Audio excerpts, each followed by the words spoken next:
Good morning, ka-coffee. Luzon, Visayas at Mindanao, maulang araw po sa inyo. Ingat po sa mga inuulan at binabagyo po ngayon. Malungkot itong balita pero sana hindi totoo, no? May nakarating sa ating impormasyon na baka anytime soon maglabas po ng desisyon ang Korte Suprema at idideklara nila na unconstitutional itong impeachment case ni Sara Duterte.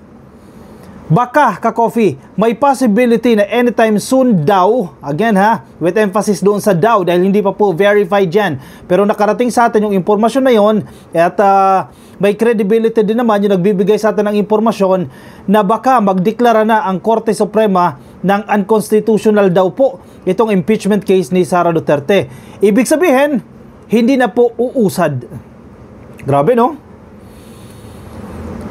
May pinakilos talagang galamay . If ever man totoo yung report na yan, pero sana hindi. Naku, marami magagalit na taong bayan dyan. Kasi malinaw naman ang pinagagawa ni Sara Duterte . Malinaw na malinaw . May mga umamin mismo sa investigasyon ng House. May umamin mismo na nakakatanggap sila ng suhol mula kay Sara Duterte. Yung mga Mary Grace Piatos issue, di ba? Mga hindi maipaliwanag na gastos, yung pagwawaldas ng 125 million pesos sa loob ng 11 days. Common sense. May anomalyang naganap. Tapos, idadaan sa technicalities, idideklara na unconstitutional, nadaan sa technicalities, itong impeachment case ni Sara Duterte, at hindi na uusad. Yan yung possibility. Pero wag sana. Sana hindi pa huli ang lahat. Sana marinig. Bakit natin ito gagawin, no? Sana marinig ng Korte Suprema. Marami tayo, magtulong-tulong tayo. Marinig ng Korte Suprema ang gusto ng taong bayan. Na ubusad yung impeachment trial na yan, dinggin yan. Magkaroon ng trial. Wala tayong pakialam kung i-dismiss yan o i-acquit yan dyan sa Senado. Ang importante, umusad yung trial na yan. Even yung mga senators, si Senator Raffy Tulfo, yan ang sinasabi. Maraming senador dyan sa Senado, ang sinasabi nila, kailangan natin mag-trial. Sila Lacson, sila Soto, kailangan natin dumaan sa trial. At saka tayo mag-desisyon, hindi i-dismiss. Ang problema ngayon, nadaan sa technicalities. Paano ngayon yan? Pag kumilos yung mga galamay dyan sa Korte Suprema at madeklara ng unconstitutional yan, goodbye. Wala na. Hintay tayo ng 1 year bago sampahan yan. Walang accountability na dyan. Di ba? Sa bagay, marami kasi mga appointee dyan si Digong . Baka pinakilos ng mga galamay dyan . Malungkot yan sa kasaysayan ng Pilipinas. Kaya pala, pansinin mo, pag tutugma-tugmain mo pag didikit-dikitin mo yung issue, nadidelay yung hearing dyan sa Senado. Baka, may hinihintay na desisyon itong Senado, kaya ganyan. Kaya delay ng delay, nauurong yung trial na yan. Kasi may hinihintay na desisyon. Ano yun? Hinihintay ba yung desisyon ng Korte Suprema? Sabihin ng Korte Suprema, unconstitutional yan. So, hindi na kayo dapat mag-proceed dyan sa Senado. Pero by default, hanggang hindi pa naglalabas ng issue, o hindi pa nag-i-issue ng desisyon ng Korte Suprema, dapat umuusad na yan . Bakit hindi umuusad ngayon? Ano, may kasabot ba dyan? Bakit nadidelay? Naurong na naman yan August 4. Hindi pa final yan sa August 4. Baka pagdating ng August 4, madelay na naman yan. Nadelay, hindi na ubusad yung impeachment case na yan. Minamagic nyo ba yan? Ang House of Representatives, sumagot sila doon sa mga tanong ng Korte Suprema, pero may mga tanong na hindi nila kailangan sagutin dahil parte yan ng internal procedures ng House at walang pakialam ang Korte Suprema dyan. Ito, basahin natin itong balita na yan, nasa inquirer.net itong balita na ito. Patungkol pa rin po ito sa impeachment case ni Sara Duterte. Tingnan mo, kakadelay nitong impeachment case na yan, nagkakalabasan ng technicalities. Dinidribble lang tayo, pinagpapasapasahan tayo, nasa Senado na, babato sa House of Representatives, eksena si Korte Suprema, hihingi ng sagot mula sa Kongreso, ibig sabihin sa House at sa Senado, wala na. Tapos na ang termino ni Sara, hindi pa nagkakatrial. The House of Representatives answered all but 3 inquiries of the Supreme Court on the impeachment complaints against Vice President Sara Duterte, maintaining that these matters refer to the internal deliberations of the chamber, which it argued are outside of the High Court's jurisdiction. In fairness sa Korte Suprema, in fairness sa House of Representatives, marunong. Hindi mo kami pwedeng diktahan. In short of saying, may sarili kami procedure dyan. Co-equal body tayo. Hindi mo kami pwedeng utusan na bigyan mo kami ng ganyan, etc. Pantay-pantay yan. Executive, ang presidente. Legislative, ang kongreso. Supreme Court, yung korte natin. Magkapantayan lahat yan. Pantay-pantay natin yung kamay natin. Yan, pantay-pantay yung mga yan. Walang mas lamang dyan. So parang lalabas ngayon, parang pinapakialaman lahat ng Korte Suprema. Sabi ng House, hindi kami sasagutin yan kasi parte yan ng internal deliberations namin. At wala na yan sa inyong jurisdiction. Diba? Malinaw ang sagot ng House dyan eh. This restraint on the part of the respondent's House is grounded on no less than the separation of powers enshrined in our Constitution. Malinaw naman yan. Separation of powers. Hindi kayo pwede manghimasok sa amin, hindi mo kami pwede pakialaman dahil independent po kami. Being a co-equal branch, the Congress is entitled to respect with regard to those matters which are within its exclusive jurisdiction. The House, through the Office of the Solicitor General, said it in a 16-page compliance to the Supreme Court submitted on Monday. In fairness, very sharp talagang maraming matatalino dyan sa House. Ewan ko kung mag-agree kayo, pero mas maraming magagaling dyan sa House of Representatives as compared dyan sa Senado. Diba? Mga dekalibro yan ang dyan sa House eh. Tignan mo, kaya nilang barahin itong Korte Suprema at may reasoning. Hindi dahil, ayaw namin sagutin. Hindi kagaya ni Sara kapag sumagot ayaw ko sagutin. Ganun lang. Ang House, may dahilan sila kung bakit hindi nila sasagutin yung tanong ng Korte Suprema. May batayan. May legal basis. Hindi dahil feel lang. Diba? Hindi mala style. Ayaw ko sagutin yan. The Chamber specifically declined to answer which office or committee prepared the draft of the articles of impeachment when it was completed. Kung tutusin, mabilis lang yan sagutin, di ba? Pero a matter of jurisdiction ito eh. Di ba?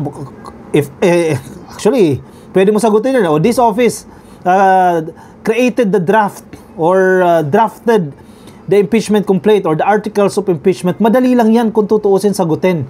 Pero usapin ito ng jurisdiction. Yan ang pinupoint out dito ng House of Representatives. Hindi kayo pwede manghimasok dyan, Korte Suprema. Kasi co-equal branch tayo of government. Magkapantay tayo ng kapangyarihan. At hindi ka pwede manghimasok. Wala kang jurisdiction sa aming internal processes, sa aming internal procedures. Ganon din naman, kung gagawin sa inyo ng House of Representatives yan, ma-offend kayo. Sasabihin ng Korte Suprema, hindi, co-equal branch tayo. Hindi ka pwede manghimasok dito paano yung proseso namin sa paggawa ng mga dokumento. Di ba? May punto si House dyan. It also did not answer when the articles of impeachment were circulated to members of the House and whether it was accompanied by evidence for each of the articles charged. Yan, medyo mahirap-hirap sagutin yan. Pero again, issue ng jurisdiction yan. While it provided a brief response as to whether each House member had time to examine the charges before consenting, the OSG argued that the inquiry required subjective assessment and it is not a factual matter that any person can attest to. Oy, may punto. Correct. Bawat congressman dyan, bawat congresswoman dyan, may kanya-kanyang bias yung mga yan. May mga subjective assessment yan. And it is not a factual matter that any person can attest to. Talino ng OSG dyan In fairness talino din ng House dyan. Kasi syempre, kanina ba manggagaling din yung mga responses dyan? Nag-uusap yan. It is the position of the House that these matters pertains to its internal proceedings which have always been regarded as beyond the jurisdiction and scrutiny of this honorable court. Sabi po ng OSG o ng Office of the Solicitor General o abogado po ng gobyerno. It pointed out further that the preparation, circulation, and perusal of the impeachment complaint as well as its attachments were not governed by any specific constitutional provision or House rule. Talino. Galing ng HOR dyan. So, ganito kasi ang parang dumadating kasi, parang pinapalabas doon sa mga inquiry ng Korte Suprema, parang nag-i-interrogate kasi. Ano ba yung naging proseso nyo dyan? Binigyan mo ba lahat ng House of Representatives sa members ng kopya? May mga ebidensya bang kinabit dyan, etc.? O paano ba yung proseso dyan? May mga attachment ba yan? Ang pinopoint out dito ka-coffee ng OSG o ng House, di ba? Kasi as one naman yan, na walang specific constitutional provision or House rule kung paano gagawin yan. So, by default, kung walang nag-i-exist na provision, walang nag-i-exist na rule, walang makapagsasabi kung tama yung ginawa ng House or mali yung ginawa ng House. Nagigets nyo yung point ko, ka-coffee? So, parang pinapalabas kasi ng Korte Suprema, base sa kanilang pagtatanong, base sa kanilang liham, or pinapalabas din ng kampo nila Sara Duterte na nagkaroon ng irregularities, nagkaroon ng hindi tama na pagsisirculate nitong articles of impeachment or may attachment ba yung mga ebidensya na yan sa House of Representatives. Ang pinopoint out ng OSG, ulitin ko lang ha, walang constitutional provisions, ibig sabihin sa ating saligang batas, walang nakaspecify doon kung ano yung dapat na proseso ng gawin. Dapat ba magpasa ka ng articles of impeachment? Dapat may mga naka-attach na ganyang dokumento, etc. Walang nakalagay sa ating konstitusyon.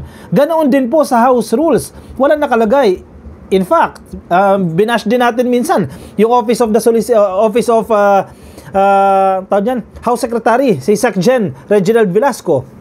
Secretary General Reginald Velasco ng House of Representatives. Kasi bakit pinatagal niya sa opisina niya? Again, with the same argument, wala kasing batas o walang constitutional provision, walang House rule na nagsasabi na dapat within 10 days yan, kailangan ma-forward mo yan sa Office of the Speaker. Within 10 days, dapat ma-forward mo yan sa committee. Wala nakalagay. Yun ang loophole. Actually, butas yan ng ating konstitusyon. Kaya ngayon, nagkakaroon tayo, kandaletse-letse tayo dito. Nagka-delay-delay na yan. Dinadaan sa patalinuhan na lang ito eh. To the point na baka hindi na nga matuloy itong impeachment trial. To allay any doubt or suspicion of irregularity, the House pointed to Resolution Number 328 submitted to the Senate Impeachment Court on June 25. According to the respondents, the document would affirm the regularity and validity that the fourth impeachment complaint, which became the basis to impeach Duterte, fully complied with Article 11, Section 3 of the 1987 Constitution. Any further inquiry in the House's internal proceedings, absent of constitutional basis, is unwarranted. Ayos ah. So, yung mga sinasabi nyo, respectful lang yung sagot dito eh. Pero sige, i-lamanize natin. Parang sinasabi ng OSG dito, ng Office of the Solicitor General, yung abogado ng House of Representatives, no? As long as walang constitutional basis, wala kayong pinaghuhugutan na legal basis o mula provision sa ating konstitusyon, unwarranted yung mga hinihingi mong mga tanong. Diba? Kasi huyo, yung parang datingan dyan, huyo, ano mga pinagsasasabi mo? Ano mga hinihingi mo sa amin? Ano mga question yan? Kung tama ba, dumaan ba sa tamang proseso ang pinagdaanan namin dyan, etc. etc. Diba? Session and calendar days. Expounding on the High Court's third inquiry on the number of session days that lapsed from the time the complaints were endorsed to the Speaker, the OSG said these were all transmitted within 10 session days from filing. It explained the distinction of session days from calendar days as provided by the 1987 Constitution. There are calendar days which are not session days, and that one session day can consist of more than one calendar day when the session is only suspended and not adjourned at the end of a calendar day. Actually, agree. Nagigets nyo naman yan, ka-coffee. Hindi ibig sabihin na one calendar day is equivalent to one session day. Diba? Kasi may mga calendar days naman tayo dyan na wala namang session na nagaganap. Diba? So, hindi mo pwedeng i-equate sa isa't isa yan. So, ano mangyayari ngayon? Doon tayo sa mangyayari. Mukhang pumapabor kay Sara Duterte. Dati alam kung bakit. May mga galamay sa Senado. Nagtutulungan. Ito, assessment ko lang ito ha. May mga nagtutulungan. Sa Korte Suprema may mga galamay. Yun nga, sana hindi totoo yung nakarating sa ating balita na anytime soon, maglalabas na po ng desisyon ng Korte Suprema at sasabihin nila na unconstitutional o labag sa batas yung impeachment case ni Sara Duterte. At pag nangyari yan, tapos, wala nang impeachment trial. May mga galamay na kumikilos, sana hindi totoo yung nakarating sa atin na impormasyon. And then, sinusuportahan siya dyan sa Senado, may mga galamay din dyan sa Senado na kumikilos para i-delay ng i-delay. Kasi once na umusad na yung impeachment trial, mahihirapan sila ng basta na lang tapusin yan. Nang hindi nag-hearing, mahirapan sila dyan. At once na nagbukas na yung impeachment trial, mabubuksan yung mga ebidensya, yung mga bank records, bank accounts ni Sara Duterte, mabubuksan. Kaya ayaw nila mangyari, ayaw nila humantong sa ganong sitwasyon. Kaya yung mga galamay dyan sa Senado, delay. Hanggang magsalita na itong Korte Suprema na itigil nyo yan. Walang impeachment trial na magaganap. Yun ang hinihintay nila. Stop it! Kaya hindi sila kumikilos dyan. May sabuatang talaga nagaganap dyan. Anyari? Naku po, ang taong bayan hindi titigil. In fact, yung grupo ng mga kabataan nung isang araw nagrally. Sumugod dyan sa Senado, kinalampag si Chis Escudero. Kasi siya ang Senate President eh. Siya ang tatay dyan sa Senado. Siya ang may say dyan. Siya ang may control dyan. Siya ang leader dyan. Siya ang Senate President. Ang accomplishments ng Senado, reflection niya. Kung palpak ang Senado, reflection niya. Kung maganda ang Senado, reflection niya. Siya ang leader dyan eh. Command responsibility. So bakit nadidelay nang nadidelay? Sino sisisihin mo sa pagka-delay na yan? Anong petsa na oh? February, March, April, May, June, July, August pa. May bagyo pa. Ano na naman dadahilan dyan? O cancel yung mga sessions. May bagyo. O wag natin i-prioritize yan. Hindi yan usapin ng prioritization. Hindi yan usapin ng pondo kaysa magastos ang impeachment trial. Hindi eh. Usapin yan ng pagsunod sa sinasabi ng saligang batas. Pagtupad sa ating tungkulin sa mandato. Alinsunod sa ating konstitusyon. Alinsunod sa ating saligang batas. Vina-violate nyo ang ating konstitusyon. Vina-violate nyo yung ating saligang batas. Kaya kung may mga grupo na matibay-tibay dyan, sampahan nyo ng kaso. Sinasabi na rin ni Tito Soto yan eh. Yung mga nagdi-dismiss o trying to dismiss the impeachment case at yung mga nagdi-delay ng impeachment case, pwedeng sampahan yan, criminal case. Siyempre hindi natin gagawin yan. Sabihin nila, ka-coffee, di ko magsampa. Bakit ako? May resources ba ako para magsampa ng kaso? May group of lawyers ba ako? Hindi ako. Pero panawagan natin, baka may grupo dyan na may kakayahan, may resources na sampahan ng kaso yung mga nagdi-dismiss o nagdi-delay sa impeachment case ni Sara Duterte. Sampahan ng kaso yan. Mas may kakayahan kayong gawin yan. Pwede tayo, gumawa tayo ng ingay, gumawa tayo ng clamor, i-inform natin yung taong bayan na ito yung nangyayari. And I think nakatutulong din naman tayo. Di ba? Sa pag-amplify ng mensahe. At sana makinig ang Korte Suprema sa sinasabi ng taong bayan. Mag-proceed sa impeachment. Then, kung guilty, then matanggal si Sara. Kung acquitted siya, tapos malaya siya. Ganun lang yun eh. O siya, sige. I-komento ang inyong opinion, reaction dyan sa comment section. Baka may mga nais po kayong sabihin. Lagay lang po dyan sa comment section. O yung mga nasa Facebook, baka di pa po kayo naka-like and follow sa ating Facebook page. Please like and follow, YouTube, subscribe. TikTok, subscribe na rin po kayo. I will see you ka-coffee in my next video. Maraming salamat po sa mga sumama. Ingat po kayo. Nasaan man po kayong panig ng daigdig. Bye-bye.